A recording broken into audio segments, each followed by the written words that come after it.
day he made up his mind to fly. And he did.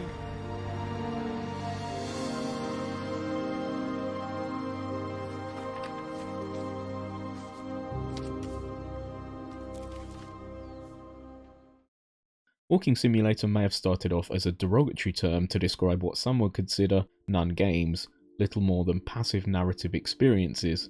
They'd also only simulate real-life walking if whilst on a walk you were regularly narrated to by some invisible orator with a very special interest in you or your surroundings.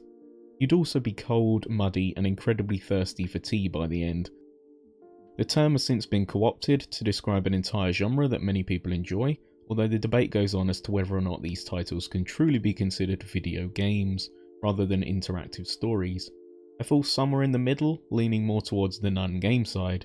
I'd say that because I've played so few of them, because they just don't appeal to me as someone who sees video games as an interactive, involving experience. I have enjoyed story-driven games that require little in the way of input and pose next to no challenge though, and these games fail or succeed on the quality of the story and how engaging it is. If you find your mind constantly drifting to the mundanities of life, then the story has failed to engage. What Remains of Edith Finch tells the tale of a young girl wearing grandma gloves, the last surviving member of a generation of Finches. She returns to her family home on Orca Island, with a key given to her by her mother shortly before she died. This has been home to several generations of the Finch family after her great-great-grandfather Odin fled Norway to escape an apparent curse. Because you see, the Finch family have an unfortunate habit of suffering from unnatural deaths. Will the curse turn out to be true, or just a self-fulfilling prophecy? Perhaps it's a history of mental illness. Press W to kind of find out. I hoped the key might unlock the front door. It didn't.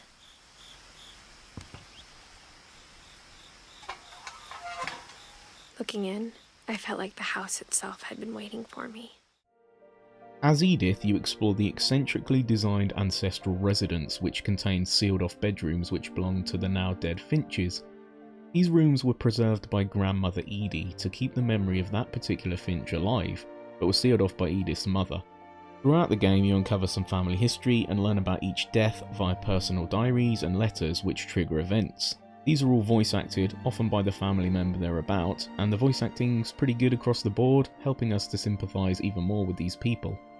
We learn more through Edith's own observations that she vocalises and records in her journal. This narration also appears artfully in text form on screen and can interact with the environment or camera in some interesting ways.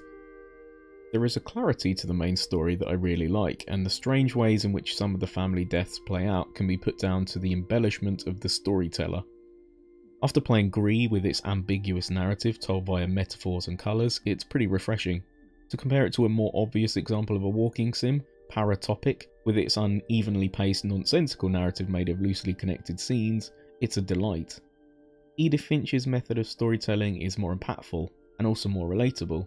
Some of us have lost loved ones or experienced particularly tragic events, and almost all of us have been told tales of our relatives that may or may not entirely ring true.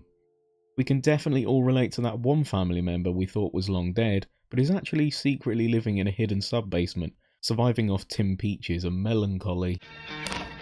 Even a monster on the other side of the door starts to feel normal. Almost friendly.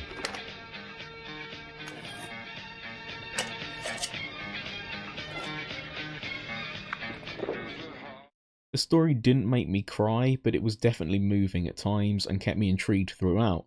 The tonal shifts of each death help keep things interesting and keep things from getting too depressing. It always ends in death, but the tales can be whimsical and fantastical.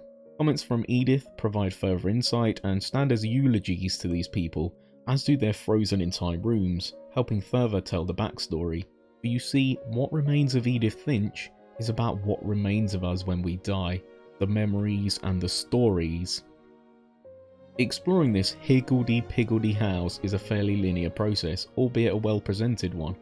You explore each bedroom through hidden passages and by climbing trees or indoor climbing walls, and eventually reach the newer bedrooms that housed Edith and her brothers, built haphazardly on top of the old house.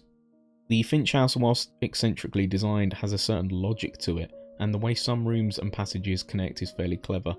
As the characters in-game built the Finch house, so too have the developers built a virtual house, rather than just a series of connecting rooms smashed together like some asset-flipped garbage. It looks and feels like a real house that people lived in. This is helped by some lovingly rendered objects and attention to detail in the artwork, with each family room containing objects tied to that character. This is a great form of visual storytelling and also just looks neat. This is definitely at the casual end of the gameplay spectrum, and it would be boring if this was all there was. Luckily, each family story is like a new mini-game, and often comes with a unique visual style such as the Halloween comic sequence, complete with music. There might also be some new gameplay gimmick, such as the more elaborate fish slicing minigame you play whilst simultaneously moving a character forward in an imagined RPG world. It's basically the game equivalent of patting your head and rubbing your stomach at the same time. This adds variety to the proceedings, even though it's still essentially moving forward to hear more story, and you're limited to one contextual button. Some sequences are more elaborate and lengthier than others, but whether you're bouncing a frog around a bathtub or moving a tentacle through a boat to snatch up passengers, each one feels slightly different, which was enough to trick me into thinking I was more involved in proceedings. They're also each memorable in their own way, so much so that I kind of wanted to show them all in the video, but I don't want to spoil things, so I'll only show a few. I rolled off a cliff and into the ocean. Now, I was hungrier than ever.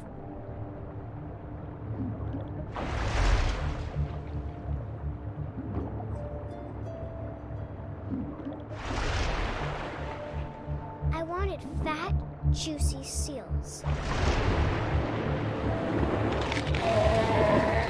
I tore off her flipper, and it tasted really good. What Remains is a short game, around 2 hours, which is probably in its favour. Any longer and I think it would outstay its welcome. The length helps hide the absence of complex and involving gameplay, and I doubt they'd have been able to keep the creativity of the backstories going without stretching credulity. So the narrative hook is there, and the introduction of new visual styles keeps the whole thing feeling fresh. I was never bored.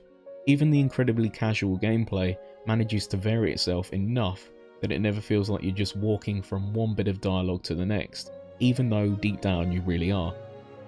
To me, this is the Gillette of walking sims in their purest form. It's probably the best we'll ever get from a game like this, with the genre's limitations. So in that regard, I definitely recommend it. It's a shame in a way though, because I can see something more here, and with actual gameplay on top of the narrative and design choices, you'd have something truly special. It's just a shame walking sims are so adverse to gameplay. Thanks for watching, I'll see you next time. Wait, wasn't Stanley Parable a walking sim? Shit, I think it was. It's better than this. There was jokes and self-awareness, yeah, Stanley wins. Sorry, Edith.